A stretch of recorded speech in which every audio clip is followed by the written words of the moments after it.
Oil prices fell for a third day this morning amid anxiety that supply may rise after the collapse of this week's talks among major producers, potentially causing the current output agreement to be abandoned. Brent crude oil futures were down 43 cents at $73 a barrel. U.S. West Texas Intermediate futures were down 51 cents at $71.69 a barrel. Brent prices have fallen about 5.3% since Monday's close after talks between the Organization of the Petroleum Exporting Countries and its allies, including Russia, known as OPEC+, fell apart when the de facto leader, Saudi Arabia, refused demands from the United Arab Emirates to raise its output under the group's supply cut agreement. Okay, joining us now on Commodities Market Update is Juliet Adenuga, Head of Treasury at Financial Derivatives Company. Thank you very much for joining us, Juliet. Good to see you. Thank you for having me. Morning. So, aside from the OPEC Plus dispute, concerns over the coronavirus is also weighing, on oil prices. What do you analysts make of these recent developments on the global oil market? Okay, the first thing we should try and understand is the nature of the trade-off between UAE and Saudi Arabia. That is just the main, reason for the recent downward trend in the price of oil, because UAE wants to be given more opportunity to produce more. Their baseline is, to them, their baseline, they've put in a lot of dollars, millions of, billions of dollars in increasing their capacity, output capacity. Now they are asking for the baseline to be more than what was agreed on when they started the agreement, the OPEC Plus agreement of 2020.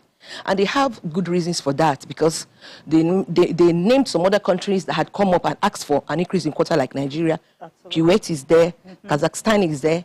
Some countries have also done the same thing, and they were given that, that leverage. And now if they don't have, it's going to affect their own, not only their revenue, it's going to leave them at about over 1 million barrels in reserve because of, the capacity. That is what is bringing the kind of, disagreement that they were not able to resolve. And I also want us to understand the fact that it's even beyond this oil issue between UAE and Saudi Arabia, because it's like UAE is trying to just come out of that shadow of Saudi Arabia and begin to chart their own, course in terms of economic affairs and political issues. So, but, Saudi Arabia is not taking it lightly with them, because Saudi is actually the de facto leader. Apart from that, they are the price givers. They produce about 10% of global, total production, of crude. Now, the issue is, how do we make of this? We cannot really say, this is how it's going to go, because it's just in the initial stage. Yeah. We can't say this is the end of OPEC. Everybody will just to become a free for all. But some are anticipating that perhaps UAE might actually break out.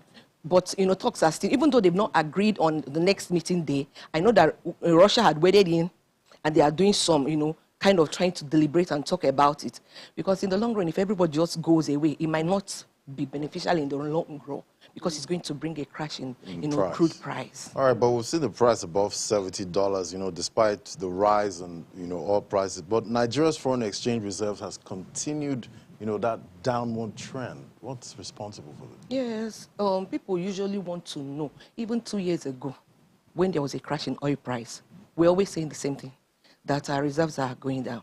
The naira is, is unfavorable, the exchange rates. People are wondering, why is it even now that the price, it's almost 100% increase from our benchmark? You work in the Treasury office, you should be able to tell us. Yes, I'm going to tell you. The issue is that when we talk about foreign reserve as a country, it's not just our earnings from crude. Remittances from diasporans are part of our earning, our forex, when we talk of foreign reserves. Things like, apart from the remittances, we also have FPI, foreign private investments, that come in various forms. Now, we know what happened after the COVID and the crash. People started taking back. In short, CBN had to, over and over. I'm not sure they are through with the backlog in terms of returning back those investments made by people. So that had depleted our foreign exchange reserve. Then remittance dropped by 28% too. Pulling, there's like a back way. As we are getting the increase you know, the benefit of increased revenue from the barrel price of oil, these other outlets doesn't allow us have, oh no, they do not allow us have that effect it should have on the naira, because we're still lacking to be able to meet. And then our import, you know, bill is not getting better. With so much, you know, I just from what of things I discovered, it's increased by about 54%, going to close to 7 trillion. We are expected to, you know, spend this year. And when you look at the basket, what is there? Agricultural produce, oil produce, things like solid mineral. You look at manufactured products. It's not as if it's anything capital that is going to create job or bring about wealth, you know, wealth. So these are the issues that we have to face. Yes. Right, but then the National Assembly has just approved some kind of borrowing plan for the federal government. How do you see this helping to shore up, you know, the reserves? It's not a new. It was there in the appropriation bill. It's just that it's now time to draw down. It's been there. The provision had been made, but it's just like it's time now. Draw down and begin to use this.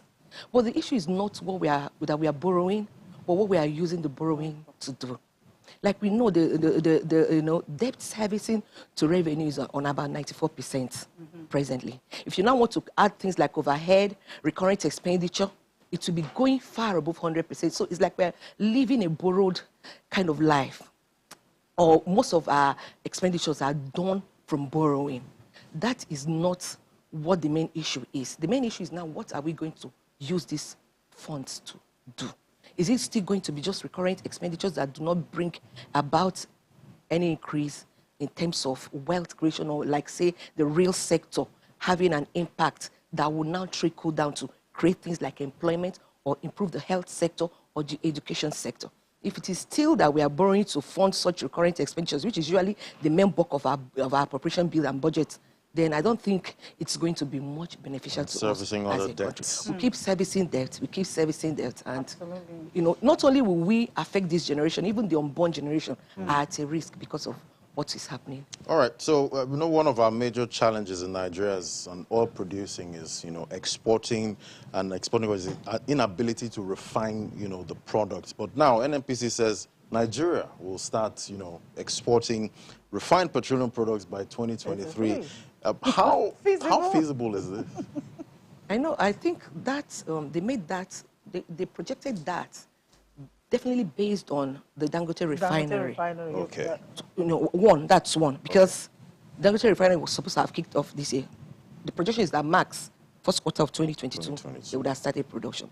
Dangote refinery is the largest single train refinery globally, because they can be able to refine 650,000 barrels a day. Now, our consumption as a nation is on about 522,000. Yeah. You can see that there is a kind of overage already of about 130,000 barrels per day. Now, apart from that, there's been an approval for 1.5 billion naira to be put into the rehabilitation of the Port Harcourt refinery.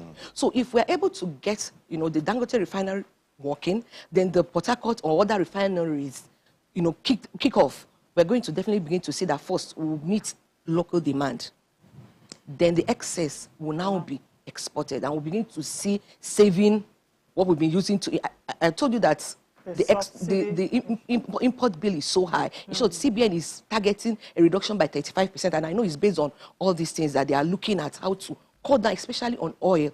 Oil-related products cost about 19% of the whole thing. Is so high. But if we can be able to get the Dangote running with other refineries, we're going to see a situation whereby not only are we going to stop that leakage in terms of, you know, forex to buy, you know, refined products, we'll begin to export and earn. Absolutely. And when we begin to export and earn, other things will flow, like investors' confidence, you know, more of forex will flow to our end, and we'll begin to have a favorable balance of, you know, we all of look trade. forward to, you know, seeing this come to, you know, reality. So one thing is to talk about it, another is for it to actually, you know, happen. But you know that implementation had always been the issue. That's the problem. Implementation is not policies. Policies. Yeah, we always have good policies we have here. Good ideas and all, yeah, so let's just hope that this time around we'll eventually get it right. Okay, let's look at agri-commodities now. Nigeria's wheat import climbs by 47.4%. Okay. So, what's the Big implication number. of this? Yeah. We're talking about wheat import, of course, You know, and we're talking about our import bills. Yes, because we most of the staple confectionaries like bread and all those snacks are from wheat, and people don't think of cutting on those things, even though the prices increase or the weights, But people keep demanding, so the producers keep having to demand for more or maybe import more.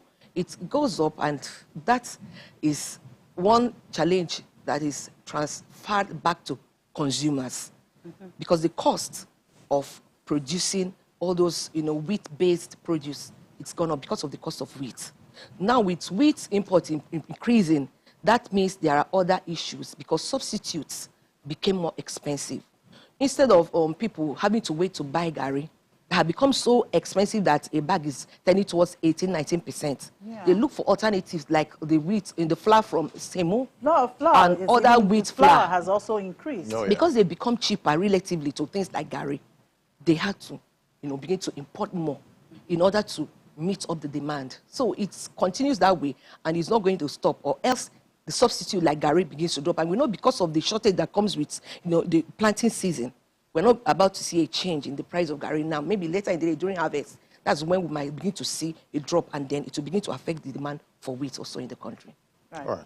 Okay, so take us through the domestic price movement for the week and the major drivers.